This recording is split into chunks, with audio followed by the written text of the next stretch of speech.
बिस्मिल्लाहिर्रहमानिर्रहीम। अस्सलाम वालेकुम स्टूडेंट्स, उम्मीद है आप सब खैरियत से होंगे। My name is Mishal and I am here to teach you English. Welcome to the channel learn English with Mishal. आज की वीडियो में हम डिस्कस करेंगे प्रेसी आप किस तरह से कर सकते हैं। प्रेसी राइटिंग लिखने के लिए कुछ रूल्स आपको बताएंगे और साथ ही साथ मैं आपको बताऊंगी कि आप पैराग्राफ का टाइटल किस तरह से फाइंड कर सकते हैं और एक अहम बात कि गलत प्रेसी क्या होती है वो भी हम इस वीडियो में जानेंगे। वीडियो स्टार्ट करने से पहले अगर आप मेरे चैनल पर नए हैं तो प्लीज चैनल को सब्सक्राइब कीजिए and don't forget to hit the bell icon for latest update. So let's get started. Definition: the word pressy is derived from the French pressy and is pronounced in English pressy. प्रेसी एक French लफ्ज प्रेसी से अखज़ किया गया है, लिया गया है। इसको जब प्रोनाउंस करेंगे तो आप प्रेसी यूज करेंगे। It's meaning is a concise और एन एम्ब्रेड ट्रीटमेंट। इसका मतलब है मुख्तसर बयान, यानी कि आपने हासिल कलाम देना है किसी भी बात का। A precis is therefore a concise abridgement of a given passage briefly expressing its precise meaning. इसलिए प्रेसी का मतलब है दिए गए पैराग्राफ के मेन आइडिया को एक्सप्रेस करते हुए मुख्तसरन बयान करना। प्रेसी इज नॉट समरी। बहुत से स्टूडेंट्स को ये कंफ्यूजन होती है और वो ये समझते हैं कि प्रेसी बिल्कुल समरी है। It is generally defined as a summary of a given passage but it is never merely a summary. जो पैराग्राफ आपको दिया गया है ये उसकी समरी है, लेकिन प्रेसी सिर्फ समरी का नाम नहीं है। अ समरी में कंसिस्ट ऑफ डिसकनेक्टेड फैक्ट।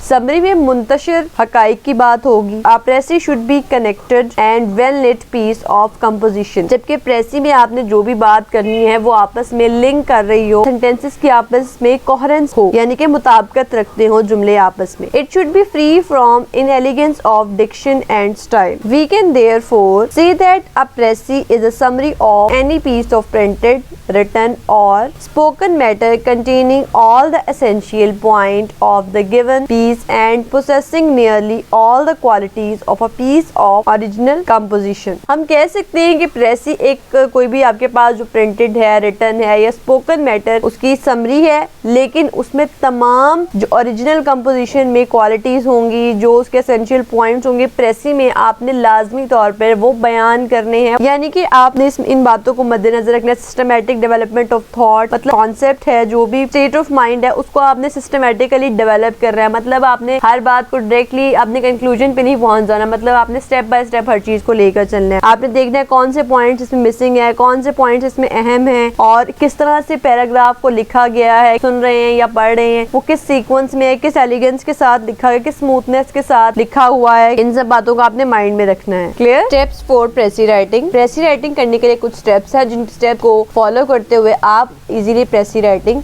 कर सकते हैं। तो let's learn what are these steps. Read through the whole passage carefully once, twice और as many times as you feel it necessary to comprehend carefully its broad meaning. Determine the main idea of the passage. जो भी paragraph आपको दिया गया जिसकी आपने प्रेसी करनी है उसको कम से कम 1, 2 या 3 बार लाजमी पढ़े, ताकि आपको पता चल जाए कि पैराग्राफ में किस बारे में बात हो रही है, पैराग्राफ के मेन आइडिया से आपको शनासाई हो जाए। नॉर्मली ये कहा जाता है कि आप 3 बार पैराग्राफ को पढ़ें तो आप उसका मेन आइडिया ग्रास्प कर लेते हैं इजीली। लेकिन अगर आप फिर भी फील करते हैं कि आपको भी पैराग्राफ की मुकम्मल समझ नहीं आई तो आपको इसे दोबारा पढ़ना चाहिए। जब आप एक पैराग्राफ को केयरफुली पढ़ते हैं और पूरी तवज्जो से पढ़ते हैं तो ना सिर्फ आप उस पैराग्राफ की प्रेसी कर सकते हैं बल्कि जो क्वेश्चंस होते हैं उनके आंसर भी आप इजीली कर सकते हैं। Clear? Next step is give a suitable title. Give a suitable title to your precis indicating briefly the subject of the passage. It should be as concise and pithy as possible. Beware of vagueness. Precis का title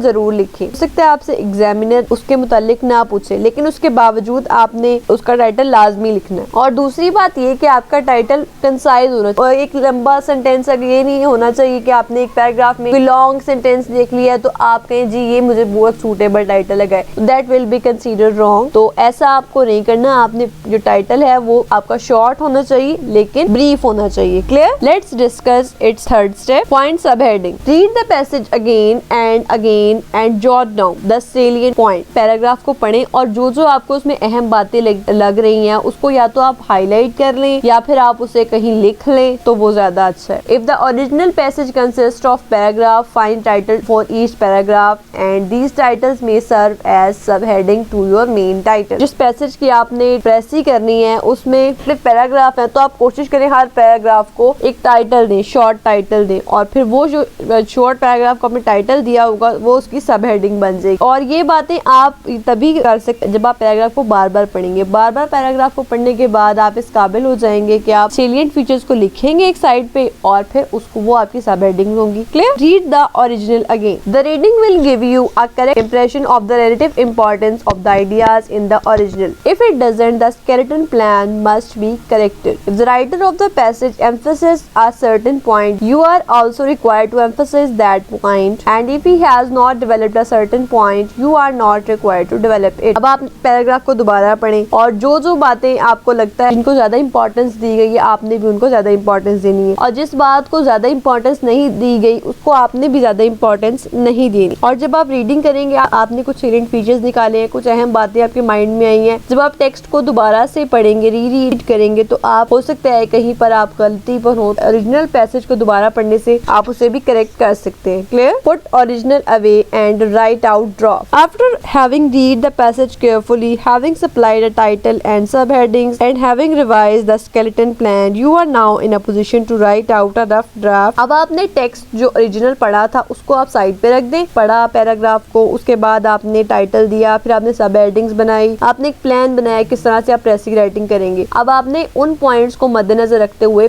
एक draft लिखने की कोशिश करनी है, मतलब rough सा आप लिखें कि आपको क्या समझ आई है। एक बात याद रखिएगा कि आपने बिल्कुल भी ओरिजिनल टेक्स्ट में से कुछ भी यूज नहीं करना, आपने उसको देखना भी नहीं है ड्राफ्ट लिखते हुए। आप सिर्फ जो आपने आइडिया आपके माइंड में है या आपने जो सब हेडिंग्स बनाई है, ये टाइटल है, उसमें से आप हेल्प ले सकते हैं, लेकिन आपने टेक्स्ट में से कुछ नहीं दी। Clear? Count and compare words. Count the words in the original and those in your precis. Your precis should in no case exceed 1/3 of the length of the original. If your précis is longer than the prescribed limits, you should decide how many more words you should cut down. अब आपने जो draft लिखा था उसके words count करें, उसके बाद जो ओरिजिनल पैराग्राफ है उसके वर्ड्स काउंट करें और फिर कंपेयर करें कि आपके अगर ज्यादा हैं तो आपको क्या चीजों को ट्रिम करने की जरूरत है, मतलब कौन से वर्ड्स ऐसे जिनको आपको रिमूव करने की जरूरत है। और एक बात याद रखिए, जो आपने टाइटल दिया है वो आपके वर्ड काउंट में शामिल नहीं होना चाहिए। और नॉर्मली ओरिजिनल पैराग्राफ की 1/3 होती है precis. Revise the precis. Finally revise the precis carefully to make it read as a continuous whole. It should read smoothly and appear like an original composition. When you think you have done best, you may write out your précis neatly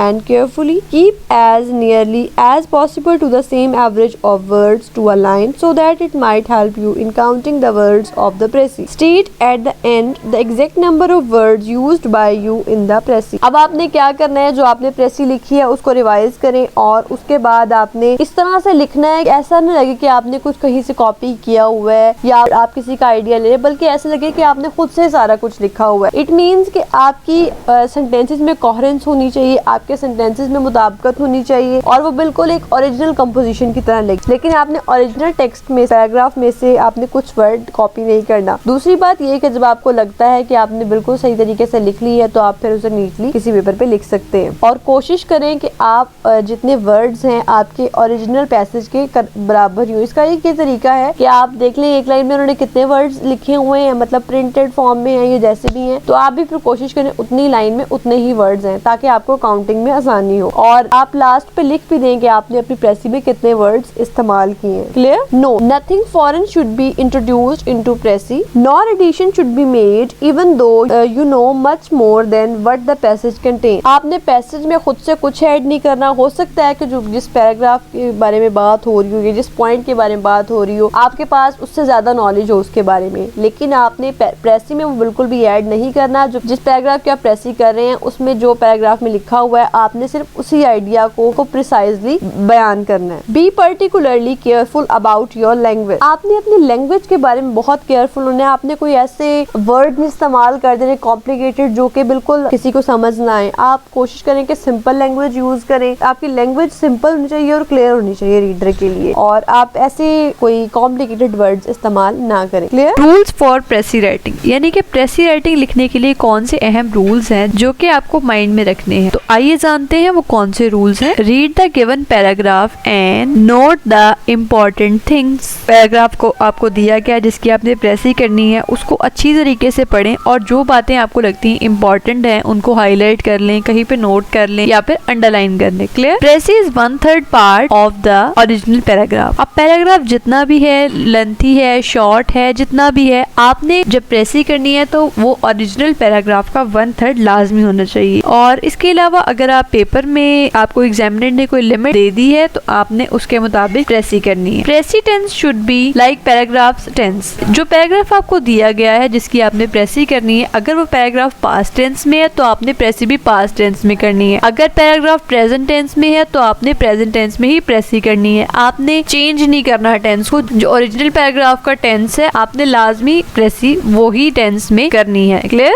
don't copy words from paragraph. आपने original paragraph को पढ़ना है, उसके बाद जब आपने प्रेसी writing करनी है तो आपने ओरिजिनल पैराग्राफ में से कोई भी वर्ड कॉपी नहीं करना। आपने खुद से वर्ड्स लिखने हैं। आइडिया बेशक उस पैराग्राफ का हो लेकिन वर्ड्स आपके हों। आप वर्ड्स के सिनोनिम यूज कर सकते हैं लेकिन आपने ओरिजिनल वो वर्ड इस्तेमाल नहीं करना। Clear? Use he and we in precis writing. Precis writing करते हुए आपने ही और वी के सीगे में लिखनी है और बिल्कुल आपने आई के साथ नहीं लिखनी। आई के सीगे में बिल्कुल नहीं लिखना। अगर पैराग्राफ आई से शुरू किया गया है तो आप इस तरह से शुरू कर सकते हैं, the writer says that he, ठीक है, और इसको आपने इस तरह से फिर करना है। आपने आई यूज नहीं करना। क्लियर? Use simple language. आपने बिल्कुल भी कॉम्प्लिकेटेड लैंग्वेज इस्तेमाल नहीं करनी। ऐसे वर्ड इस्तेमाल नहीं करने जो रीडर के लिए, एग्जामिनर के लिए बिल्कुल अजीब हो। आप कोशिश करें, आपने जब प्रेसी करनी है तो आप सादा और बिल्कुल आम फहम जुबान इस्तेमाल करें। Title should be written. Title के बारे में कहा गया या नहीं कहा गया लिखने को, लेकिन आपने टाइटल लाजमी लिखना है। अब सवाल ये पैदा होता है कि आप टाइटल किस तरह से फाइंड कर सकते हैं। हाउ टू फाइंड और सिलेक्ट टाइटल। टाइटल आमतौर पर पैराग्राफ के पहले सेंटेंस में या फिर आखिरी सेंटेंस में होता है तो वहाँ कोशिश करें फाइंड करने की इसे। लेकिन अगर आपको पहले और आखिरी सेंटेंस में टाइटल ना मिले तो इसे पैराग्राफ के मरकजी ख्याल में ढूंढने की कोशिश करें। टाइटल ऐसा होना चाहिए जो पैराग्राफ के तमाम पहलुओं का अहाता करे, मतलब हर पैराग्राफ को, तमाम एसेंशियल पॉइंट्स को रिप्रेजेंट कर रहा हो आपका टाइटल। इवन तो आप पेपर में ना भी पूछा जाए टाइटल के बारे में लेकिन फिर भी आपने मेंशन लाजमी करना है। Clear? Title is short but brief. Okay, title आपका छोटा होना चाहिए, मतलब मुख्तसर होना चाहिए लेकिन जामे होना चाहिए। आपने बहुत लंबा टाइटल नहीं इस्तेमाल करना। Clear? What should not be include in precis. कौन सी ऐसी चीजें हैं जिनको आपने प्रेसी में इंक्लूड नहीं करना, इवन वो पैराग्राफ में मेंशन है। Examples should not be include in precis. Examples को आपने बिल्कुल भी प्रेसी में यूज नहीं करना। Dialogues, sentences can not be include in precis. Dialogue अगर हैं तो वो भी आपने प्रेसी करते हुए इस्तेमाल नहीं करने। If one thing is repeated in paragraph use only once in precis. अगर पैराग्राफ में एक से ज्यादा बार किसी पॉइंट के बारे में बात हुई है तो उसका ये मतलब नहीं कि आप भी उस सेंटेंस को बार बार रिपीट करें। आपने सिर्फ एक ही बार इस्तेमाल करना है। Interrogative sentences can not be include in precis. सवालिया जुमले को भी आपने प्रेसी में इंक्लूड नहीं करना। उसके अलावा आपने कोई स्टोरी भी प्रेसी में ऐड नहीं करनी। What is wrong precis. अब गलत प्रेसी क्या होती है आइए जानते हैं। Sentences do not have coherence between them. ऐसा लगता है कि एक फिक्रे का, एक सेंटेंस का दूसरे सेंटेंस के साथ कोई रब्ती नहीं है, कोई तसलसल ही नहीं है, बिल्कुल समरी की तरह कोई पॉइंट जो है मैं वो उठा लिया, लिख दिया, हालांकि प्रेसी ऐसी नहीं है, वो प्रेसी गलत कंसीडर होगी। Wrong precis is less than 1/3 part of the paragraph. जिस पैराग्राफ के आप प्रेसी करेंगे वो एटलीस्ट 1/3 पार्ट लाजमी होना चाहिए और अगर आप इससे कम करेंगे तो वो प्रेसी गलत कंसीडर होगी। ऑथर क्रिटिसाइज और debate on something by himself. जो रॉन्ग प्रेसी होती है उसमें फर्ज करें कि किसी पैराग्राफ की मैं प्रेसी कर रही हूँ तो मैं अपनी तरफ से किसी पॉइंट पे क्रिटिसाइज करूंगी या डिबेट करूंगी, तबसरा करना स्टार्ट कर दूंगी, तो वो भी रॉन्ग प्रेसी है। आपने सिर्फ पैराग्राफ को ही प्रिसाइजली बयान करना है। Writer use I while writing precis. जो राइटर है यानी कि जो प्रेसी कर रहा है वो आई का सीगा इस्तेमाल करता है प्रेसी लिखते हुए गलत प्रेसी में। Writer include sentences from original paragraph. गलत प्रेसी में राइटर ओरिजिनल पैराग्राफ में से सेंटेंसेस कॉपी करता है, वो भी गलत है। Thank you for watching. Hopefully you learned and enjoyed the video as well. If you have any question, feel free to ask. You can ask me in comment section. You can give your feedback on Instagram and Facebook as well. Allah Hafiz. See you in the next video. Till then, take care of yourself. Keep watching. Keep shining.